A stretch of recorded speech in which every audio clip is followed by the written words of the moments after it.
Dancing's what makes me go. Get up on the floor, dancing on the low.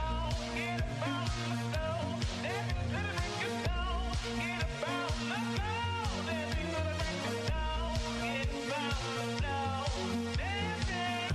Get up on the floor, dancing. Paris on can, monkey outside, shooting all night, bombs think a bomb, get the clang, clang, clang, bang on the dance like a ring day tang, motherfucker transform to a grown man, and transform again like hot like the place Tucson, BBC ice cream skewed on, no discounts, no coupons, but I got the Rolls Royce for the great coupon, you jealous with your face screwed on. Well, welcome back, and boy do I have to say, I finally followed through with that little promise about what I was gonna do with that other car of mine, the JST Caravaner. And yeah, I said I was gonna make a NASCAR Cup car out of it, and I'm proud to say I did. Like, look at this. I really am happy with this. I really did my best.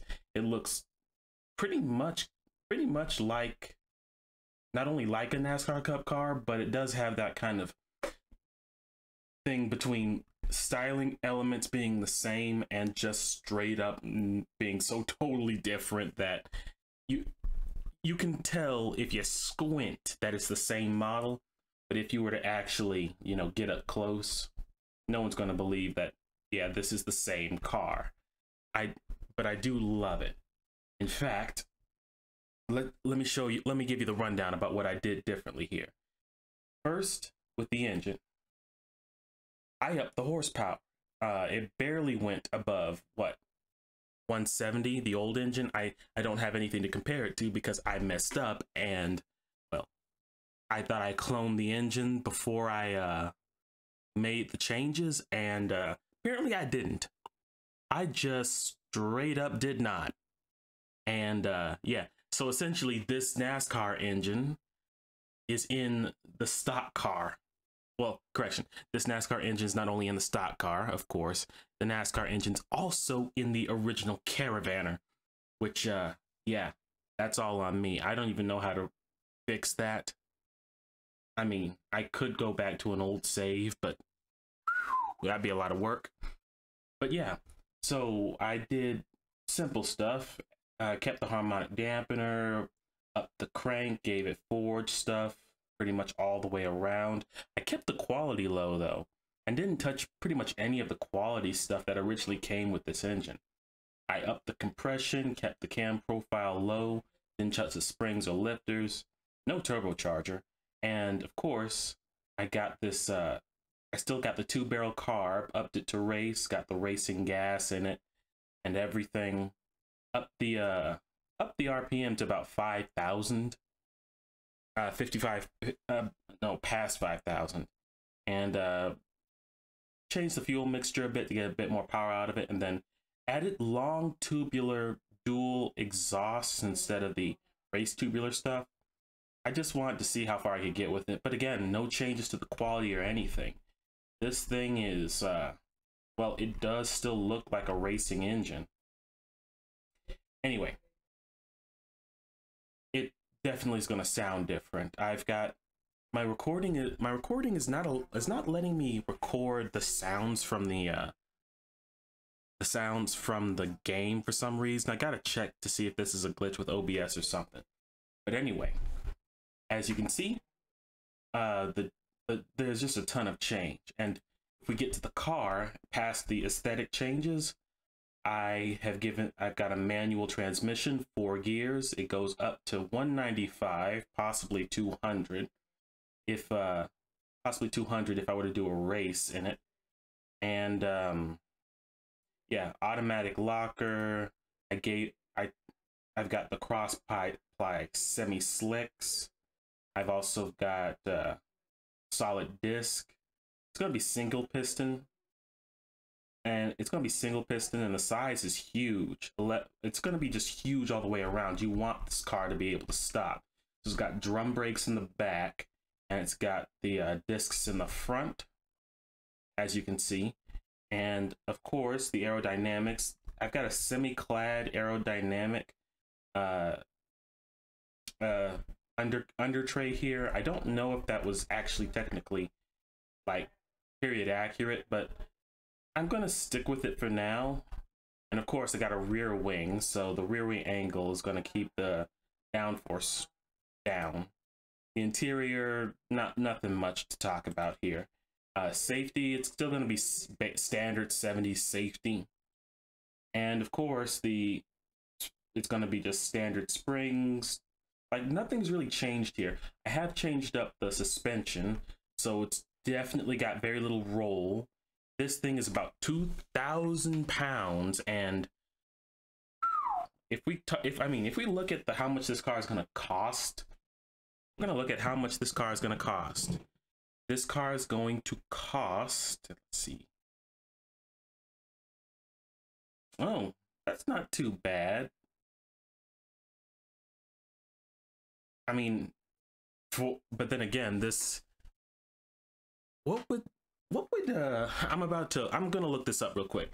What would be $17,000 adjusted for inflation?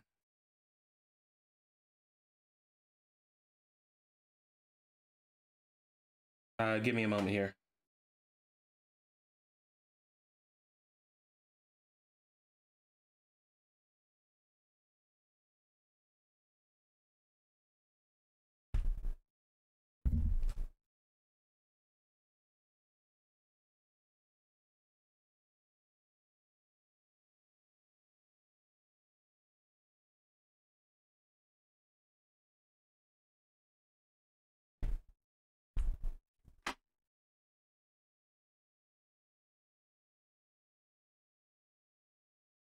So in the year 2022, purchased.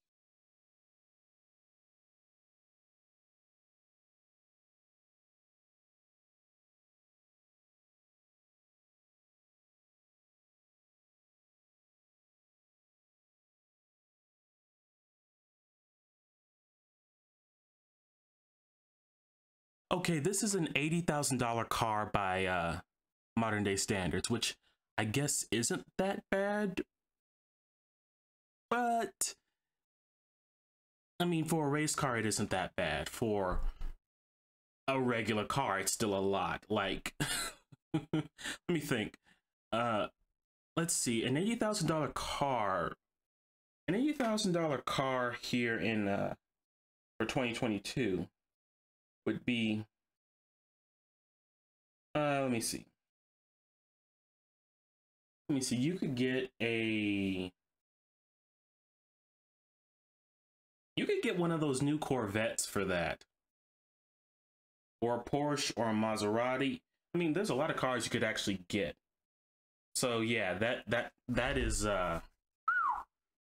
not cheap by any stretch of the imagination, but it's still looking good. I've already exported it, so the next thing you're gonna see is me driving it. I still gotta see if this new update's gonna allow me to have a NASCAR track or something of the like, an oval track, because I really want to see how it would handle that. Anyway, I'll cut here. You'll see me in BeamNG, and well, let's get to racing. Wow. Well, here we are. And doesn't that look good? It almost, I mean, damn if it doesn't look real. Like, I'm impressed by how good it looks. Oh, there's that glowing bit right there, but I can't complain. This turned out better than I had ever hoped it would. There. Ooh, yeah, it looks nice. There's a bit of clipping with the wheels, but again, can't complain. And, oof, oh yeah, this is gonna look good going around an oval. And speaking of what I got planned here, I'm gonna be taking this car on first the freeway to see how it gets on with full power, and then we're gonna do two things. We're gonna take it on a oval track to see how it handles 1 or 2 laps on the oval track, and then we're gonna be taking it on the Usui Toge. And for those of you who don't know what the Usui Toge is, Well, ever seen Initial D? Yeah, that's what we're going to be doing. And considering that this is supposed to be like a 70s NASCAR Cup car, I don't think I'm going to do well on the Usui. There's too much power, not enough handling, but yeah, I'm going to just, well, we're just going to roll with it. And I just realized I should probably taken out the mirrors, but hey, again, still looks good. Like, I'm very happy with it. Anyway, we're gonna go to test.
Yeah, I had to scrap all the footage because the engine of the car is so loud that you couldn't hear me talk at all. And I'd had a bit of an adventure trying to set up certain things, but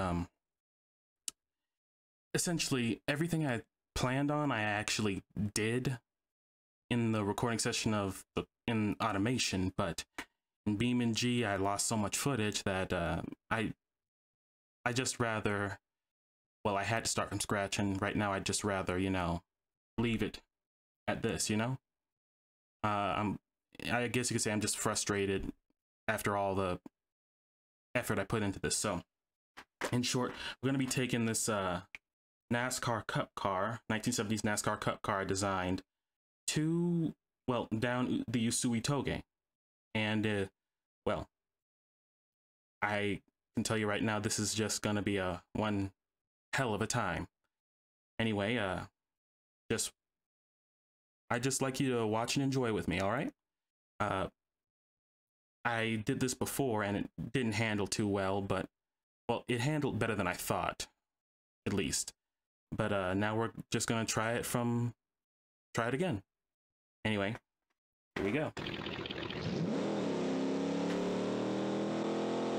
So yeah, like I was saying, I did this before trying to set other things up, but it just didn't work very well for me.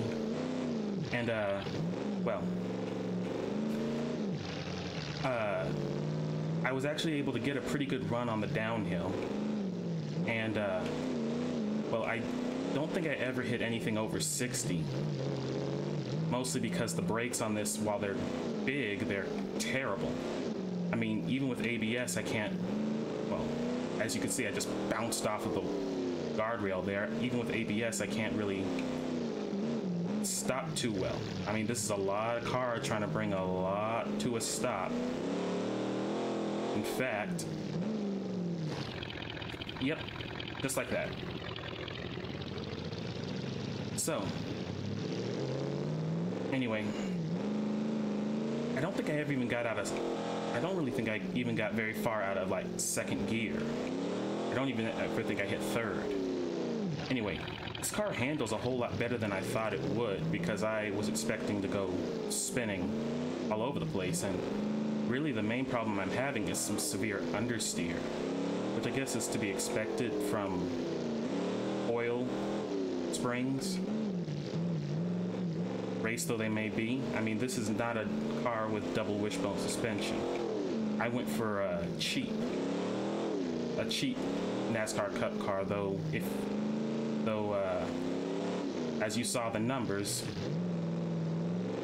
this car, at least by the standards of the day it was built in, is not cheap by any means.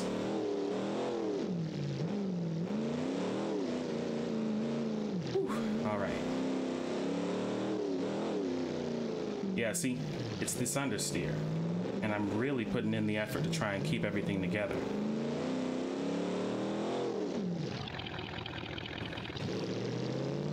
Yeah, I just keep bouncing.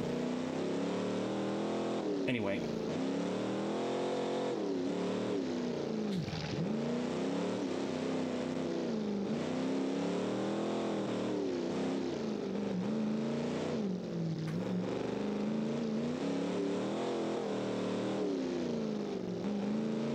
It's, when I get the tail out, it actually helps me stay in control a little bit more, which is kind of crazy. But yeah, this thing is actually shockingly stable at high speeds. Like, it does not hang loose, as it were. Anyway, we're gonna just keep, come on, there we go. Hold it.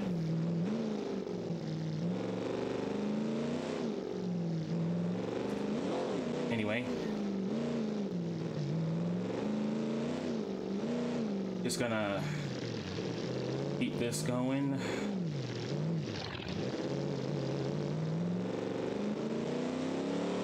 I mean, I really don't have to put too much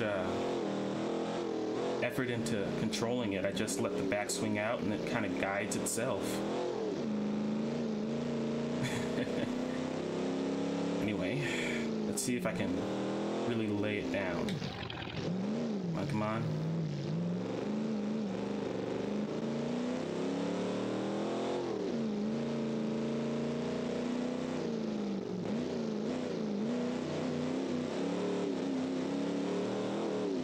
See what I mean? It just holds itself.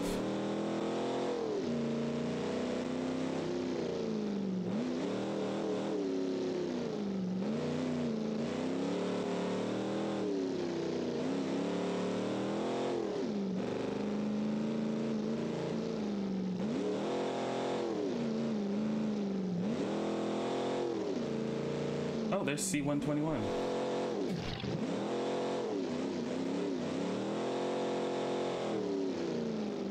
Whoa, I almost had that. I mean, I almost had that. I'm impressed by how well I was able to hold that before it fell apart. But yeah, I'm hoping that at some point we can get some like oval tracks. I know I saw Philman on his channel do like a couple of like muscle car challenges with other players on BeamNG, and I tried to find those tracks, and well, I couldn't find them. Maybe I wasn't looking hard enough, but if I can ever find an oval track, I'll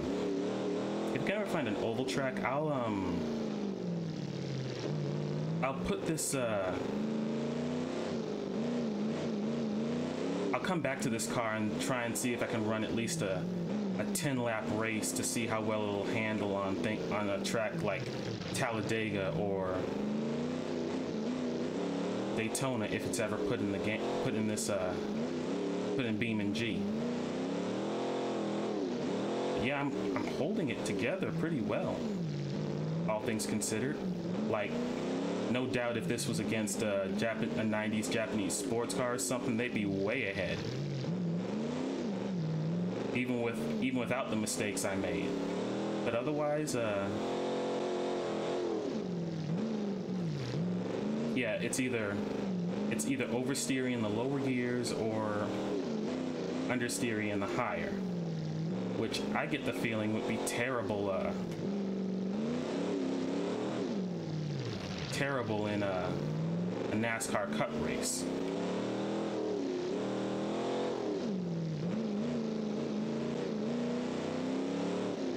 You do not want your car understeering.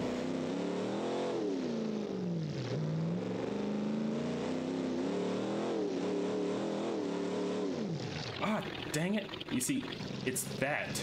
That was what I was expecting to happen in to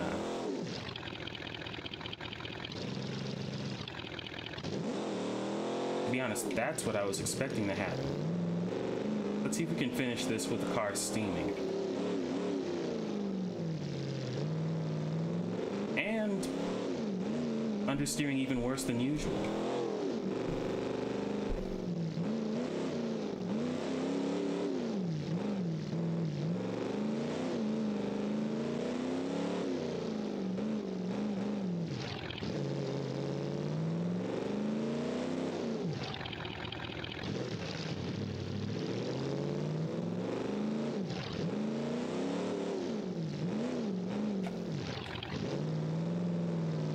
I think we gotta be near the end at least.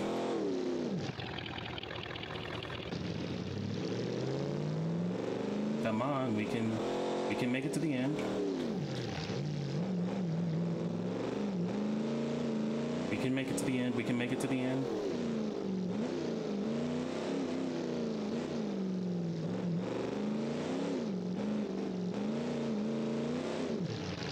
Oh boy. Yeah, it does not want to turn right anymore. And it barely wants to go left. Come on, we can make it. We gotta be near the end.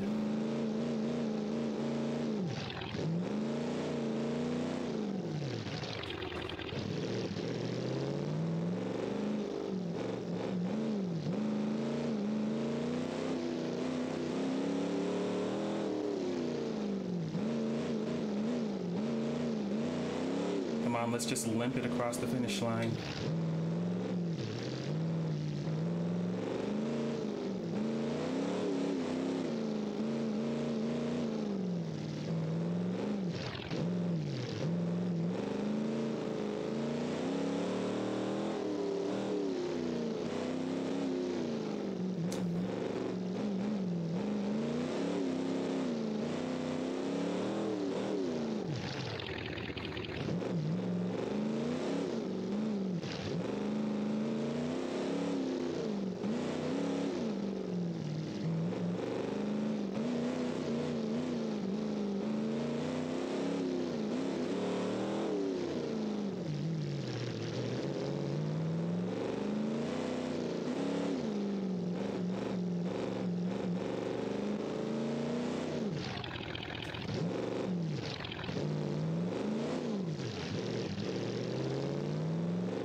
Essentially using the handbrake to turn now.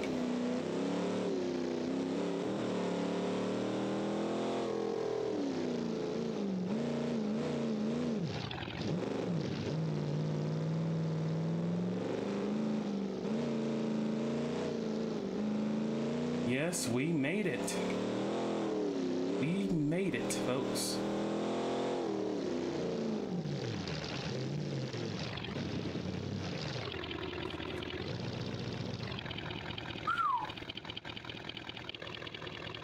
Well, that was my NASCAR Cup car, and it handled itself pretty well on the Usui Toge. All things considered, I probably would have done better if my driving was a bit better, but I can't complain. Well, I hope you enjoyed. Hope you enjoyed what I built here, and guess this is goodbye. My name is Jeremiah Samuel Tome, and I've been coming at you from the exclusion zone, and I hope to see you next time.